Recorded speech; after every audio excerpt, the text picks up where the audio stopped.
This is part one in our series on small house design and framing. This is the floor plan. This is what the house would look like if you were hovering around in a helicopter on top and you took the roof off. It would look something like this. So you are going to have a bunch of measurements on here. The overall measurements are usually going to be listed on one, at least on one section of the plan. 65 feet 2 inches, 31 feet 1 inch. A garage, living room, front door, window, closet, bedroom, another closet for the bedroom. Here's a closet for this bedroom, hallway, linen closet, closet for the master bedroom, master bedroom bath, and the main bath. And these are two full baths, by the way. Full bath is a bathtub, a toilet, and a sink. A half a bath would be just a toilet and a sink. A three-quarter bath would be a shower, not a bathtub, a toilet and a sink. And I don't think you can get a 1.5 or a 1.25 bath, but who knows? Laundry area, a back door, kitchen, dining room, porch, and of course the garage. Go ahead and take a close-up at the garage. Give a look at the garage door here. 16 feet. And here's the measurements that you would have on the sides. So you would simply measure from the side of the house, the framing. Measure over 2 feet, 2 3/4 inches to get where they would want the door to be finished. Now remember, you'd need to deduct for any type of trim or casing sometimes. So it's not uncommon to come to a door where you're going to have, this is a 3 foot wide by 6 foot 8 tall door. And, the architect might be calling out for 7 inches from the wall, but you would need to move it over another 2 inches so that the door actually finishes out on that measurement. And more on that later. So in this video, I just want to go over the measurements, give you an idea of what some of the measurements are, what they look like, how the windows are located, why they're there, kind of a thing. Here we have a closet door, and we don't really have any measurements where the door is located, and that's not uncommon. Here we can tell where this window is located. We know where the garage door is going to be located, and even this door. But if we take a look at the closet and for the bedroom and the door here, there are no measurements. A lot of times, if that's the case, they will want the doors to be centered or positioned. A lot of times you can move a door over to one side. And here it really wouldn't matter. Architecturally, if you move this door over to either side, it's probably not going to look too odd from the outside, and the same with this door here, but there are going to be cases where it will.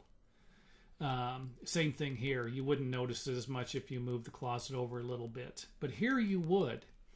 On this thing right here, the overall distance, you would, let's just say it's 14 feet, and if I moved the closet all the way over to here, I would have a small wall, small surface of the front of the wall here, and a longer one over here. That might not look very good and might not be something the architect would want. So here we have the overall outside measurement, and then each room, or each wall where it's going to be located. So 12 feet away from the edge, space of the wall 12 feet away, and then 2 feet for the closets. Windows 4 feet. 4 feet, you can tell they're centered here.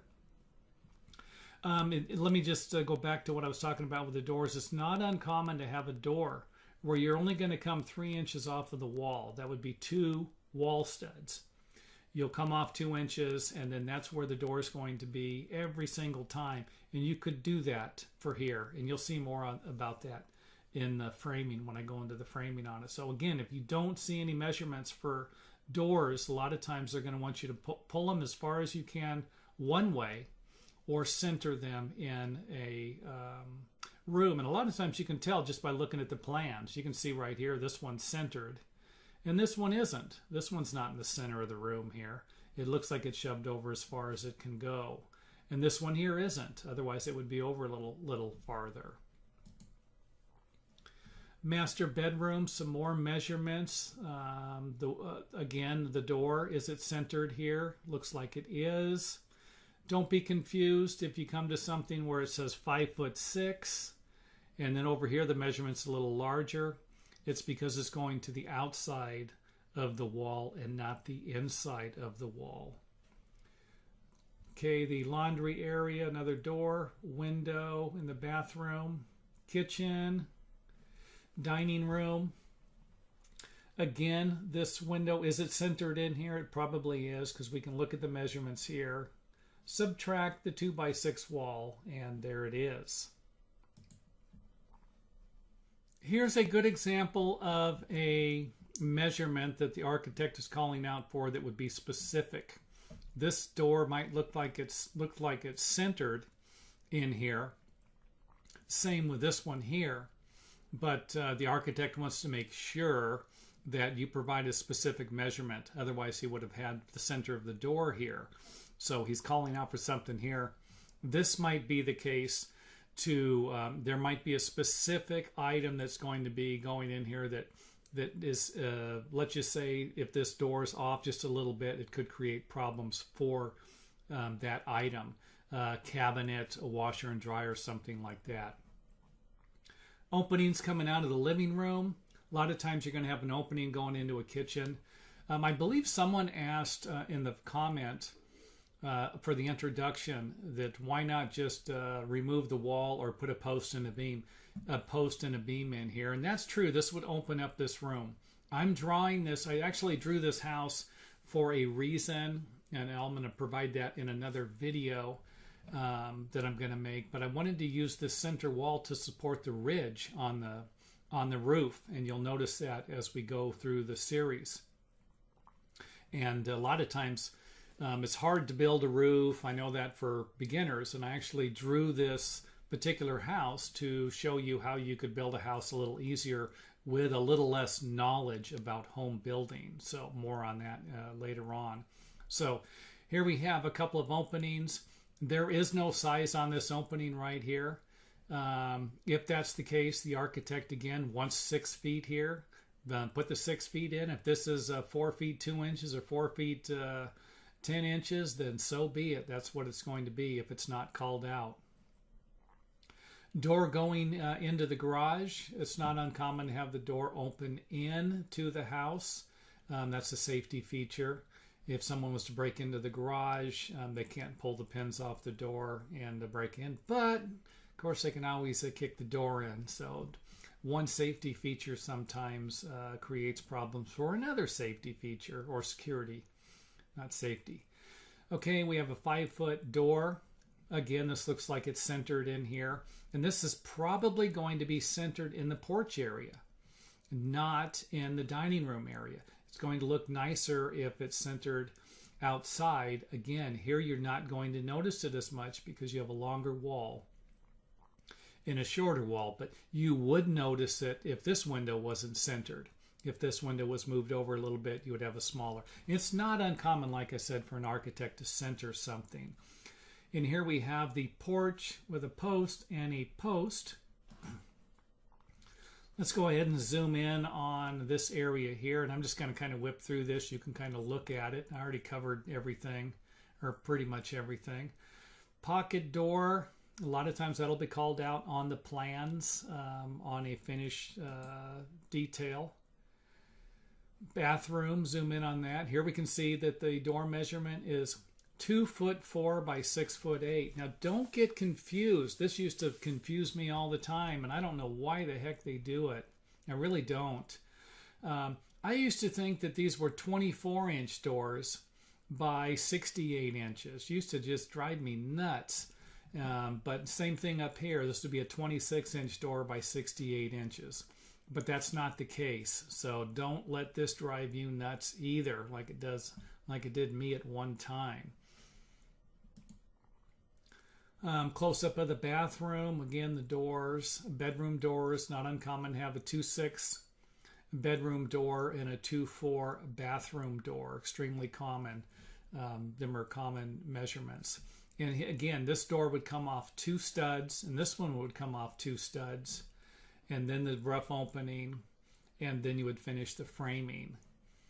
And a lot of times the 2 studs on each side, if you have a 2/6 door, that's 30 inches. The 2 more studs, it's not uncommon to have 2 studs here, 2 studs here, and then the wall. And that gives you your 36-inch opening, which is usually a minimum for openings throughout a house, hallways included. 2668 50 closet door. This is an 8068 closet door here. Again, showing you the centered doors. So I believe this is going to lead into my next part here. Close up. Porch. Now, I wanted to show you that the measurements we had before were going in between the walls.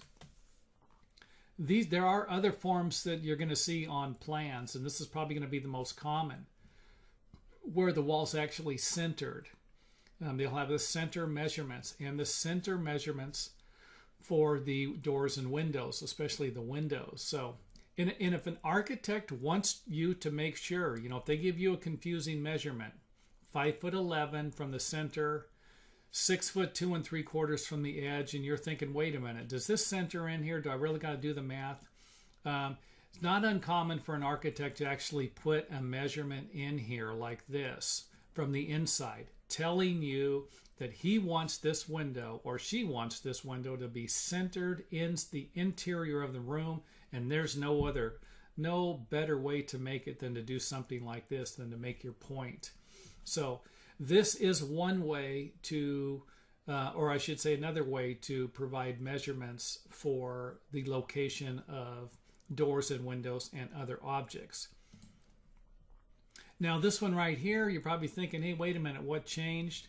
Instead of going from the center, and these are the way that I used to see most of the plans drawn, instead of going from the center of the walls, they will go from one side. So they'll stay on this side, stay on the left side, and then stay on the left side. All of the measurements will be on the left side, and this actually helps the layout person. It was easier for me when I was laying out the walls or positioning the walls on the floor or the slab. That this way really seemed to work great, centering the walls. You had to subtract 1 3/4 if it was a 2x4 wall. 2 1/4 if it was or 2 3/4 if it was a 2x6, and it does get a little irritating. So this is it for this video, and I hope it gives you a pretty good idea of how the measurements work on the floor plan. If there is something I missed or something that didn't make any sense, feel free to leave a comment in the comment area, and of course,